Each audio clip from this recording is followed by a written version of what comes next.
Волчица лежала в логове. Она совсем не поднимала голову, ее глаза были полны слез. С тех пор, как она потеряла своих волчат, жизнь для нее перестала существовать. Волк несколько раз приносил ей добычу, но она даже не посмотрела в его сторону. Она медленно и тихо умирала от тоски. Огромный волк-вожак стаи отрешенно ходил по лесу. Он не знал, чем помочь своей подруге, пока он не наткнулся на маленького щенка, который сидел на лесной дороге. Он жалобно пищал и звал на помощь. Как он оказался в лесу, неизвестно. Скорее всего, люди просто выбросили его. Для некоторых это проще, чем любить, ухаживать и заботиться. Хорошо, что еще к дереву не привязали, а то и такое может быть. Матерый волк подошел к малышу и стал его обнюхивать. От щенка еще пахло человеком, значит, он здесь недавно. Волк не знал, что с ним делать, но интуиция подсказала хищнику, что нужно отнести детеныша в логово. Он аккуратно, как будто это его ребенок, взял щенка зубами и понес к своей волчице. Малыш, жадно захлебываясь, стал сосать молоко, а волчица с такой же жадностью и нежностью начала вылизывать мягкую шерстку детеныша. Она вновь почувствовала себя матерью. Этот маленький серый комочек смог заполнить пустоту в ее сердце. По ее телу опять разлилась теплота, прямо как тогда, когда под ее теплым животом спали ее волчата. Волк наблюдал за всем, что происходило в логове, и решил, что раз его волчица приняла малыша, значит, так тому и быть. Вдоволь насытившись, щенок уснул прямо под животом у своей приемной матери. Волчица его долго вылизывала, а потом впервые за последние несколько дней уснула сама. Сон их был крепким и безмятежным, как будто что-то соединило эти два осиротевших сердца. Волк постепенно привык к новому ребенку в их логове. Он начал учить щенка охотиться, добывать себе пропитание. В общем, он учил его всем волчьим навыкам. Шло время, и щенок подрос.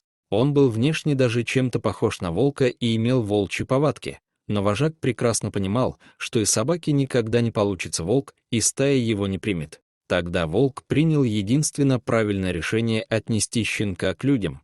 До ближайшей деревни было недалеко, и с утра, взяв щенка за загривок, вожак отправился в путь. Он часто останавливался, чтобы передохнуть, а малыш никак не мог понять, что происходит, и жалобно скулил. Вдали показались деревенские огороды. Волк дождался удобного момента и проник на человеческое подворье почти незамеченным.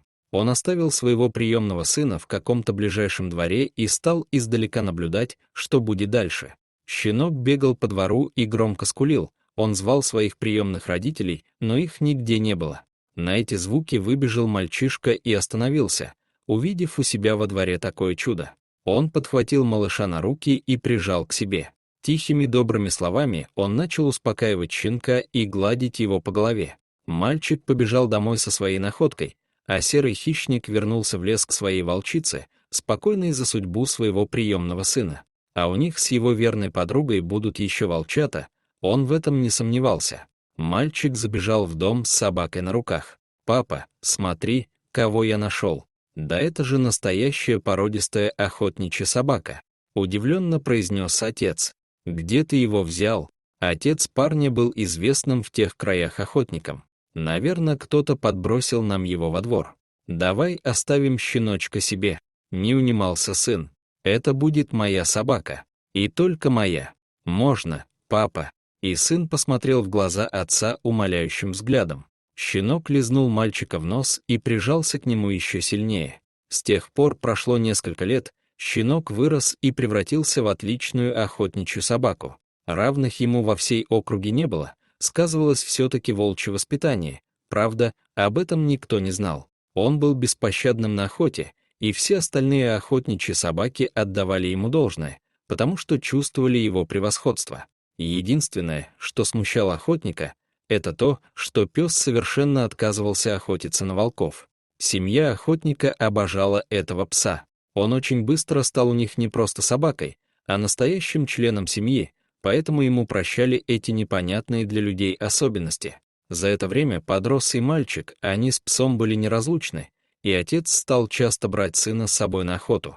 Этой весной в волчьем логове царило полное счастье и гармония. Волчица принесла 3 маленьких волчат.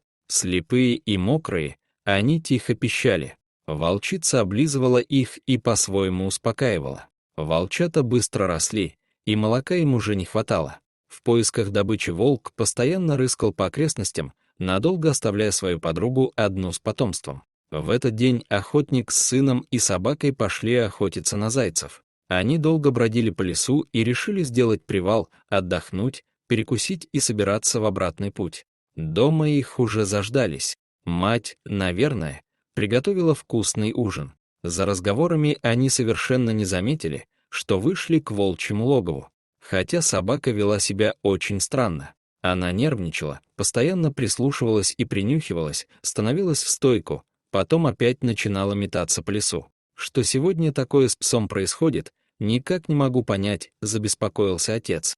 И в этот момент на поляну вышел огромный волк. Он принес добычу для своей семьи. Вожак медленно повернулся к людям, его глаза сверкнули злобой, он зарычал, готовый кинуться в последний бой, защищая свою семью. Сейчас решится, кто выживет, человек или дикий зверь. Охотник вскинул ружье, и вот должен был раздаться выстрел. Но тут произошло самое неожиданное. Между хищником и человеком неожиданно встала собака. Она как будто закрывала волка своим телом. Та самая охотничья собака, которая должна была броситься на зверя, чтобы защитить жизнь своего хозяина.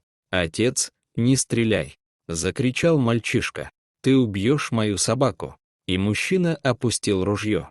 Волк стоял неподвижно и втягивал ноздрями чистый весенний воздух. Он чуял такой знакомый и родной запах своего приемного сына. «Неужели это он?» — подумал вожак. Пес тоже узнал свою приемную семью. Он понял, что в логове сейчас находится его мать, та, которая вскормила его своим молоком и не дала погибнуть в лесу голодной смертью. Он помнил ее тепло, вкус ее молока, ее неповторимый запах. Вожак поднял голову к небу и завыл. На его голос из логова показалась волчица. Медленно приемные родители и выросший щенок шли навстречу друг другу. Они встретились и долго не решались подойти близко. Потом пес, виляя хвостом, приблизился к своей семье. Он заскулил и упал на спину, обнажив живот и выражая свою полную покорность перед ними.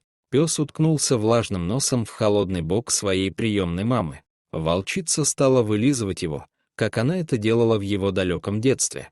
А люди не могли оторвать взгляд от этого незабываемого зрелища. «Отец, когда я нашел щенка, то видел на заднем дворе волчьи следы», — сказал мальчик. «Мне тогда показалось, что детеныша принесли из леса волки, но я не мог в это поверить. А сейчас вижу, что мои догадки были правдой. Наверное, поэтому он никогда не охотился на тех, кто спас ему жизнь. Он ради их спасения готов был пожертвовать собой». Вот такая интересная история. Дорогие зрители, если вам понравилась эта история, обязательно поставьте палец вверх и поделитесь этим рассказом со своими друзьями. Если вы впервые на этом канале и еще не подписаны на него, рекомендую подписаться прямо сейчас, чтобы не пропустить очередную захватывающую историю.